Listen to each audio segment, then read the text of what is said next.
Welcome to my channel. Halloween is almost upon us, so what better time to round up a list of the most scariest films of all time. Before diving into these suspense-filled nightmares carefully wed to celluloid, let's take care of a little house cleaning to clarify how such daunting a task of presenting only 30 films under the banner of Best Horror Movies of All Time was determined. There's a tendency amongst horror fans to venerate their films, and this explains the inclusion of many genre classics in this list. Also, while cinematic masters like Hitchcock could have easily dominated this list, only his most influential shocker is here. Similarly, the vast and valuable output of Hammer Studios was narrowed down to just one selection, and ditto such directors as Dario Argento, Mario Bava, and George Romero. Pains were taken to include at least one film from the likes of Lovecraft, one choice cut featuring Vincent Price, one representative of the Universal Studios classic horror icons, all worthy of the list, as well. Several recent selections were added into the mix to emphasize the continued delectable state of marvelous modern horror. It follows Remember the Name David Robert Mitchell. His 2014 old-school horror film, It Follows, is a keenly observed, expertly lensed, micro-budgeted miracle steeped in atmosphere with a genius goblin-inspired soundtrack from Disasterpiece that had genre fans shrieking in delight. We're not cowering in fear, of course. Deliberately pastiching 70s and 80s slasher films where teens are routinely punished for being sexually active, It Follows slyly works in alternate illusions and textures to these tropes, with a feminist slant and De Palma-esque flourish to spare. With a breakout performance by Micah Monroe as Jay, our ill-starred heroine battling a sexually transmitted curse that shapeshifts into some of the creepiest ghouls going. This is the film that rescued indie horror from torture porn and proved that modern horror can be a compendium of what's gone on before and still be transcendent, terrifying, and teeming with interpretations. Gold. Let the Right One In, based off of John Ajvide Lindqvist's novel from 2004. He also wrote the screenplay. Thomas Alfredson's Swedish vampire film pumps new blood and artistry into the vampire milieu. Let the Right One In works in a myriad of praiseworthy ways. There's coming-of-age tale, romance, horror, even something of a comedy, all with an art house sensibility and an emotional depth that is as rare as it is refreshing. Oscar, Care Hedebrandt, and Eli, Lena Lee Anderson, are both luminous as two lost and lonely kids, one a vampire who, for a time, need one another, and need to make sense of the world. The Descent. Some real serious shit goes down in The Descent. That wasn't even just an excuse for a bad pun. Sorry, not sorry. Uneasily dactylic and startling from the get-go, writer-director Neil Marshall weaves the lives of 6 friends together in an increasingly tight-knit underground cave system through the Appalachian Mountains. For Sarah, Shauna McDonald, and Juno, Natalie Mendoza, their bittersweet past surfaces as the women discover, most grotesquely, that they're not alone in the crumbling, unmapped, dripping, awful, nasty-ass caves. This is what happens when a thoroughly solid drama also happens to be a horror, stirring character development, palpable tension submerging into madness, unforgettably frightening creatures, and it's just so awesome that it's an all-woman cast. Even while bloodily contending with predatory subhuman mutants, these dames get catty retribution on each other, so no, not even stabbing gruesome monsters in the face together will smooth things over regarding that time someone maybe slept with someone's hubby. Water under what fucking bridge? Kill List. Brit badass Ben Wheatley is one of the most exciting filmmakers around, and his sophomore film, 2012's Kill List, is a relentless, intense thriller that subverts expectation and morphs into what may well be the most frightening film you've ever seen. We shit you not. Neil Maskell is Jay, a former soldier now turned hitman suffering from PTSD, reluctantly talked into taking another assignment by his best friend and partner, Gal, played by Wheatley regular Michael Smiley, a field in England. Kill List is a deliberate slow burn to start, establishing a mood and a tone that eventually and rewardingly ratchets tension and builds anxiety. As the plot takes many unpredictable turns, humor is present to diffuse the mounting mental pressure.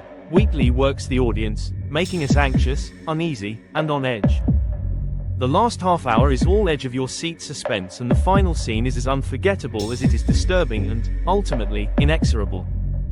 In a deft and bloody flourish, Wheatley and co-writer Amy Jump, also his wife, have upped the ante of what the genre can do with this shocking showpiece. Kill List is an earthquake of a picture that, once seen, you'll never be able to forget it. An American Werewolf in London. With undeniable and enviable skill, writer, director John Landis' alternately frightening, funny film, An American Werewolf in London has withstood the passing decades because of its genius balance of horror, dark comedy, and drama. You can't help but root for David Kessler, David Naughton, such a nice-mannered young lad, but then again, after an unfortunate hike over the moonlit moors of Scotland which he was warned to steer clear of, he keeps transforming into a nasty AF werewolf that delights in tearing people to pieces. As an added perk for his victims, their torture goes on, cursed to roam and rot until Dave himself dies and the werewolf curse along with him. Rick Baker's practical special effects are genius. Truly, this film has the best werewolf transformation sequence of all time. Aside from bending genre rules along to a perfect CCR-soaked soundtrack, An American Werewolf in London provides the added freakout. You will never comfortably walk through a subway station ever again, ever. Hellraiser Clive Barker brought terror, psychosexual symbolism, S&M, and a new horror icon dubbed Pinhead, Doug Bradley, gnashing and snarling into the world with this transgressive, subversive, and shocking directorial debut. Based off his own novella, Hellraiser is a cruel celebration of deviant horror, primal trauma, and fucked up Freudian imagery.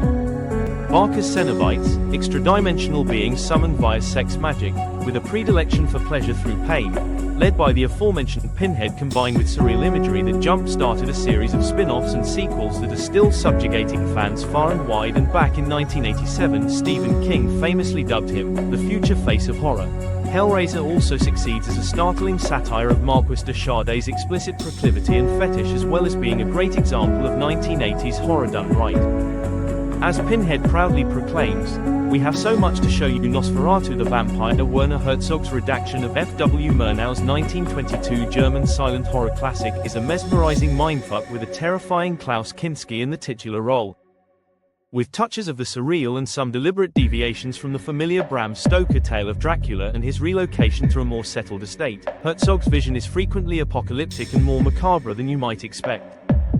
Jonathan Harker, Bruno Ganz, is a real estate agent from Wismar, Germany, who treks through the Carpathian Mountains to tailor the relocation of the despondent Count Dracula from his imposing castle. Once there, the Count is instantly infatuated with a portrait of Jonathan's his wife, Lucy, Isabella Gianni, and he agrees at once to relocate his estate to Bremen. Expectedly, things get dark pretty quick, and the sparring between Kinski and Ajani is lyrical, fantastical, and frightening. Paced unusually for a horror film, Herzog's approach is stylish and hypnotic, full with black humor business, and slowly scary reveals there really isn't another vampire film quite like this eccentric and enduring specimen. The Monster. Brian Bertino's The Monster is a story of a family at a painful crossroads. In The Strangers, the writer-director exhibited a masterfully lush style that owed quite a bit to the elegant camera pirouettes of John Carpenter. Here, Bertino utilizes his command of medium for more individualized purposes.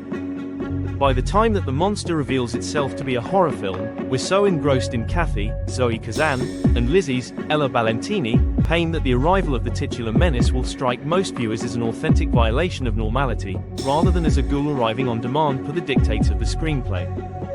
The film has an eerily WTF arbitrariness that should be the domain of more films in the genre. Bowen, the way in which Adam Wingard is able to balance your next tonal irony is a towering triumph all its own. The film's precarious blend of real terror, situational comedy, abrupt shocks, and perfectly lousy deadpanning besting that of Scream and virtually anything similar that's come since. Working from a script by frequent collaborator Simon Barrett, Wingard quickly establishes his conceit, brazenly merging the home invasion thriller with the dysfunctional family dramedy. The approach feels novel, giving the potential victims a whole new layer of shared, messy history, and regardless of the level of humor suffusing a given scene, it keeps the stakes sky high, as a character seeing his mother stabbed in the face with a machete is a lot different than one seeing his high school friend gutted. R. Kurt Osenlund Black Death, grim aesthetics and an even grimmer worldview define Black Death, in which ardent piousness and defiant paganism both prove paths toward violence, hypocrisy, and hell. Christopher Smith's 14th century period piece exudes an oppressive sense of physical, spiritual, and atmospheric weight, with grimy doom hanging in the air like the fog enshrouding its dense forests. His story concerns a gang of thugs, torturers, and killers led by Ulrich, Sean Bean, a devout soldier commissioned by the church to visit the lone, remote town in the land not afflicted by a fatal pestilence, where a necromancer is suspected of raising the dead.